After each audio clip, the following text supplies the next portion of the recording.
கிறிஸ்துவுக்குள் பிரியமுள்ள சகோதர சகோதரிகளை, பலந்தரும் தேவன் எபிசோட் 1302 கர்த்தரை துதிக்கிறேன், மகிமைப்படுத்துகிறேன். இந்த நாளிலும் நீதிமொழிகள் 2:8 பிற்பகுதி சொல்லுகிறது, தம்முடைய பரிசுத்தவான்களின் பாதையை காப்பாற்றுகிறார். பாதை என்பது வாழ்க்கை, பிரயாணம், வேலை, தொழில், வியாபாரம், படிப்பு, சுகம், பலன் எல்லாவற்றையும் குறிக்கிறதாய் இருக்கிறது. எந்த சூழ்நிலையிலும் நீங்கள் காப்பாற்றப்பட வேண்டுமானால் ஆண்டவர் விரும்புகிற பரிசுத்தம் உங்களுக்குள்ளே இருக்க வேண்டும். சிலர் தனக்குத்தானே பரிசுத்தவான்கள் என்று முத்திரை குத்திக் கொள்வார்கள். அப்படி அல்ல.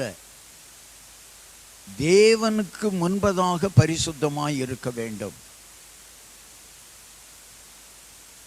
ஆபிரகாமை அழைத்த தேவன்தான் ஆதியாகமம் 17:1 ஆபிரகாமை பார்த்து சொன்னார், எனக்கு முன்பதாக உத்தமமாய் இரு என்று சொன்னார். உத்தமமாய் நடந்து கொள். பரிசுத்தத்தை ஆண்டவர் எதிர்பார்க்கிறார். பரிசுத்தம் இல்லாமல் தேவனை யாரும் தரிசிக்க முடியாது. அவர் பரிசுத்தராய் இருப்பதினாலே நீங்களும் பரிசுத்தராய் இருக்க வேண்டும், நாங்களும் பரிசுத்தராய் இருக்க வேண்டும், நாமும் பரிசுத்தராய் இருக்க வேண்டும் என்று அவர் விரும்புகிறார்.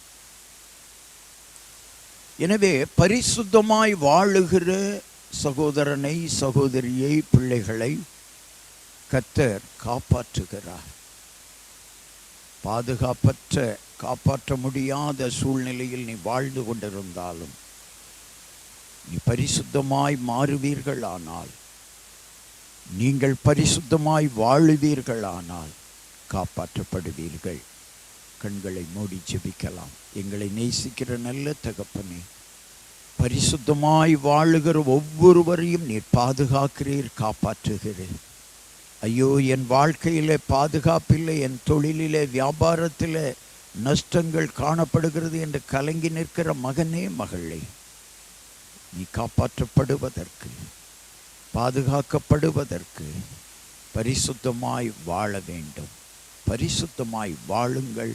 பாதுகாப்பான வாழ்க்கையை கர்த்தர் உங்களுக்கு தருவார். இயேசுவின் நாமத்தில் ஜெபிக்கிறேன் பிதாவே, ஆமென்.